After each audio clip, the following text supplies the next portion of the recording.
Salut à tous, bienvenue sur la chaîne Old American Roads. Je vous fais cette petite vidéo parce que je me suis rendu compte que je vous ai pas réellement fait de présentation de ma nouvelle Camaro. Alors on va y remédier.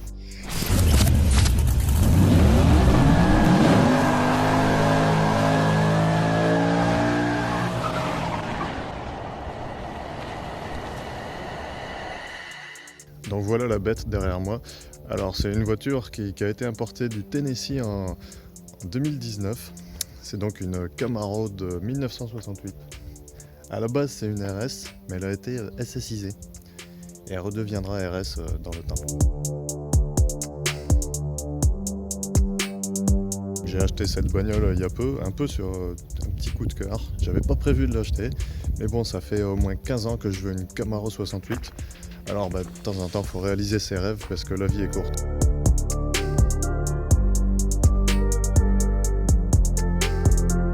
Pas mal d'entre vous le savent déjà, j'avais une Camaro jaune avec des bandes noires il y a pas mal d'années. C'était une 76, celle-là est plus vieille. Et je me retrouve encore avec du jaune. Bon, ça passe bien sur ces voitures, cette couleur.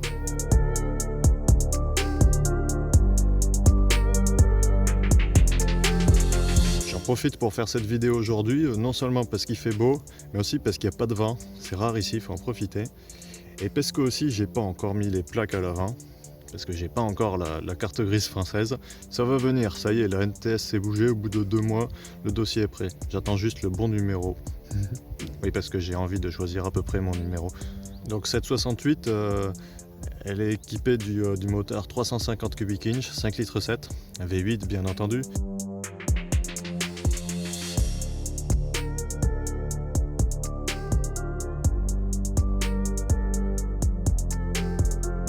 C'était une RS 327. Là, ils ont mis la face avant d'une SS.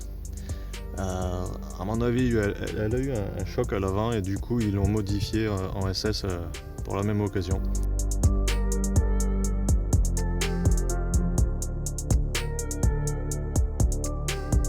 Alors, elle n'est pas parfaite cette voiture, mais c'est pas grave parce que. Ah, un chien. Carbu, dis bonjour. Hey, super dog. Dis bonjour aux gens. Il s'en fout. Donc je disais, elle n'est pas parfaite, mais c'est pas grave. Premièrement parce que si elle était nickel, elle rentrait pas dans mon budget.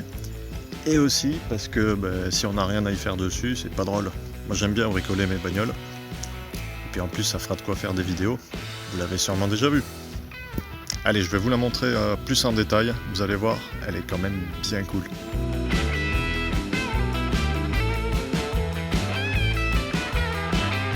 Voilà, donc c'est une américaine que j'ai vraiment toujours adorée depuis très longtemps parce que elle est magnifique quand même, elle a une ligne. Parmi les coupés américains, c'est une des plus belles avec cette stèle arrière qui remonte comme ça là. C'est vraiment très réussi. Puis je trouve que ça n'a pas trop perdu vraiment en design après tant d'années. N'oubliez pas qu'elle a 52 ans comparé avec des voitures qui ont 20 ans et qui ressemblent à rien quoi.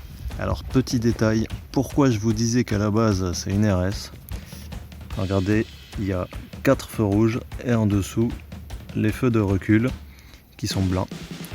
Alors que sur les modèles soit base soit SS, vous avez un feu rouge, un feu blanc et dessous ils n'y sont pas.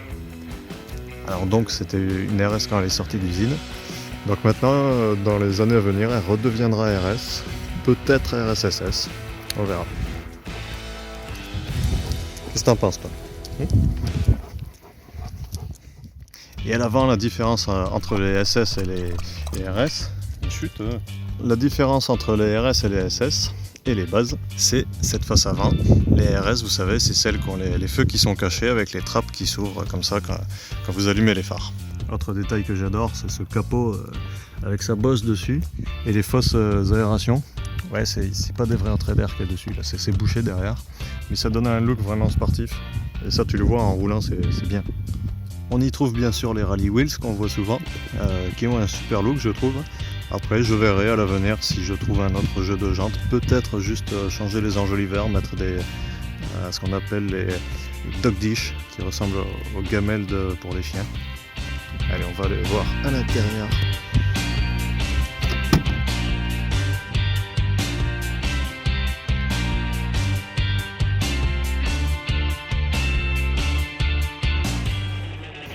Donc voilà cet intérieur so 60s. J'adore les tableaux de bord des modèles 67 et 68 avec leurs compteurs ronds comme ça là, qui sont, je trouve, bien plus jolis que ceux qui sont carrés dans les 69. Après, donc j'ai boîte mécanique Muncie avec levier Hertz, donc une 4 vitesses. Elle est plutôt en bon état. Le Sky est pas abîmé. Bon, il y a juste là il y a une petite retouche. Mais bon, dans l'ensemble, c'est pas mal. Je vais juste devoir changer les accoudoirs là, qui sont déchirés. Et le dessus du tableau de bord est un peu déchiré aussi. Mais après, elle est propre quand même. Alors, autre petite observation. Vous voyez les panneaux de porte. Donc ça, c'est la version standard. Après, il existe la version Deluxe qui n'a pas la même poignée, elle est plus basse. Que je vous avais montré la dernière fois dans la RSSS 396 qui est totalement à restaurer. Je vous mets le lien de la vidéo à la fin de celle-ci.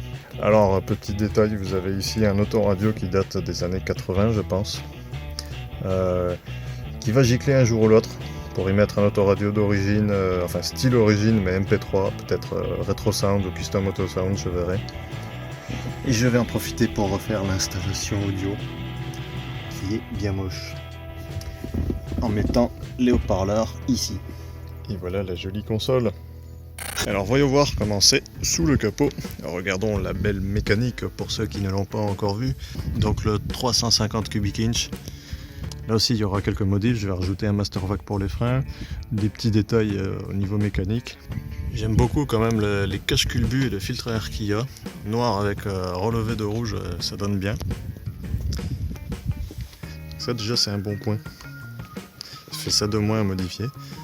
Après j'aime bien quand c'est d'origine aussi, mais là c'est chouette. Bon, je vous montrerai par contre qu'il va y avoir un master vac bientôt, parce que là c'est un freinage non assisté. Par contre elle a l'option frein à disque. Et aussi, autre chose qui n'est pas assistée, vous voyez, il n'y a pas de pompe de direction assistée. C'est une direction manuelle.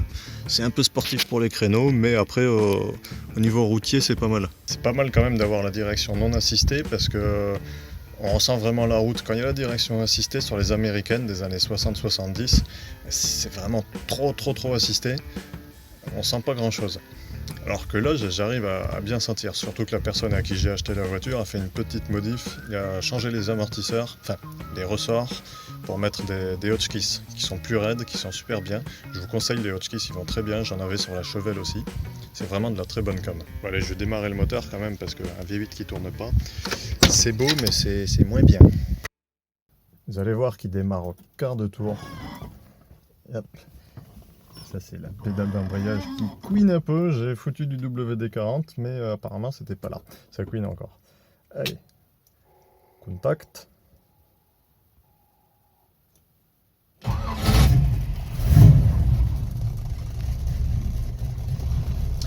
Là ce qu'on entend c'est juste le soufflet là-bas, parce que j'ai pas encore mis un soufflet d'origine.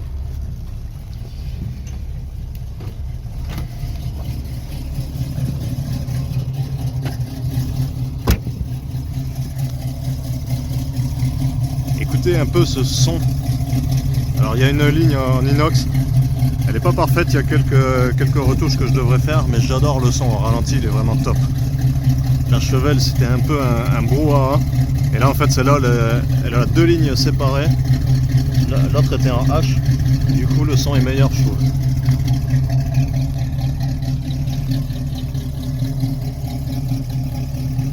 Je crois qu'il n'y a quand même pas mieux que le bruit d'un V8 au ralenti.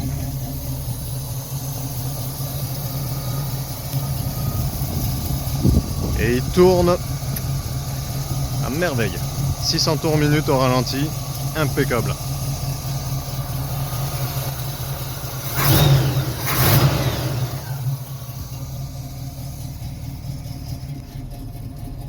Et ça répond quand même très bien.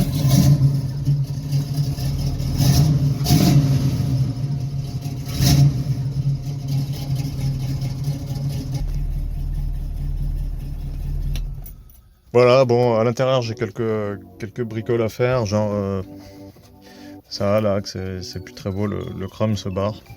Voilà, c'est des petits détails que je vais faire petit à petit. Mais franchement, je suis quand même bien content dans l'ensemble, c'est une super bagnole. Celle de toi qui est pas mal du tout aussi. Et elle a des pare-soleil. Ouais, ça me fait rire un peu parce que en fait, la première Camaro, je l'ai achetée, il n'y en avait pas. J'ai dû en mettre. La Cheval, j'ai acheté, il n'y en avait pas, j'ai dû en mettre. Celle-là, elle a des pare-soleil. Alors elle est dans un état quand même relativement sain niveau carrosserie. On voit que c'est bien droit, c'est une belle peinture qui doit quand même pas mal dater, mais qui est pas mal dans son ensemble. Par contre, celui qui a fait la bande noire devant, je pense que c'était pas au même moment, c'était pas la même personne. Et lui, je crois qu'il était bourré. Parce que là, ou alors c'est un enfant qui l'a fait. Et s'il y a des endroits, bah c'est bien, c'est bien, c'est bien. Là, ça devient dégueulasse. Et là c'est dégueu. Bon, lui, il est un peu de travers parce qu'il est cassé, c'est rien. Et là, c'est moche aussi. Et en plus, ça s'écarte en bas, alors que normalement, ça devrait rester bien droit. Donc voilà, ça c'est un détail que je vais faire refaire. Alors je sais pas si faut que je vois avec un carrossier si je peux le faire refaire juste le masque avant, ou alors si j'attends de tout remplacer. On verra.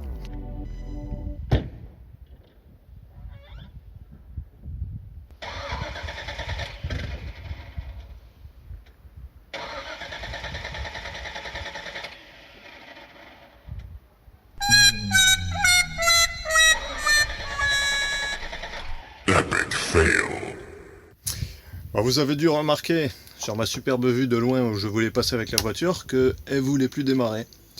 Et du coup j'ai ouvert le capot, impossible de démarrer, je trouvais pas pourquoi. L'essence avait l'air d'arriver, je me suis dit c'est un problème d'allumage. Un voisin est venu, comme ça on a pu regarder à deux pendant qu'il démarrait, j'ai vu qu'il y avait un truc qui scintillait. C'était pas normal, je vais vous montrer ça. Voilà, ici ça a chauffé, ça c'est le fil qui part à l'allumage. On voit que ça a été raccordé le jour où ils ont monté un HEI, quand ils ont changé le moteur.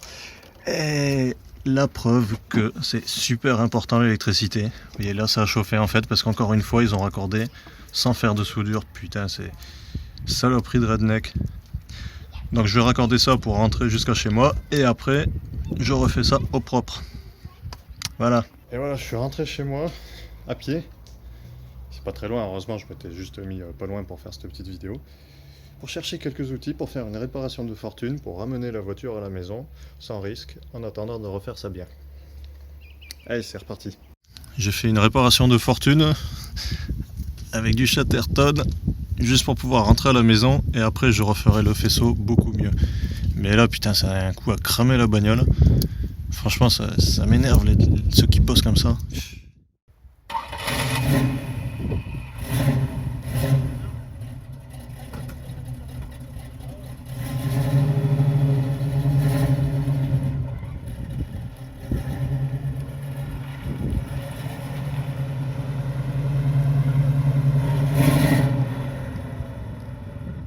Allez, voilà, ce sont les aléas, pas du direct, de l'indirect, mais j'ai quand même voulu le montrer, parce que c'est des petits détails qu'on peut avoir, des petits problèmes qu'on peut avoir de temps en temps sur des bagnoles qui ont 50 ans. Donc c'est vraiment important de revoir toute l'électricité et de faire ça par des professionnels. Moi ça va, c'est un peu mon métier, donc ça va, je vais refaire ça bien. Allez, moi je vais rentrer à ma maison. Sur ces petites images, c'est compliqué de tenir le téléphone et conduire une voiture avec une boîte manuelle. Et voilà. Allez, pensez à vous abonner, parlez de la chaîne aux amis. On se retrouve très bientôt pour une nouvelle vidéo. Laissez un pouce et un commentaire pour dire ce que vous en pensez. Allez, ciao tout le monde. On se quitte sur des images d'une Camaro jaune qui roule en ville.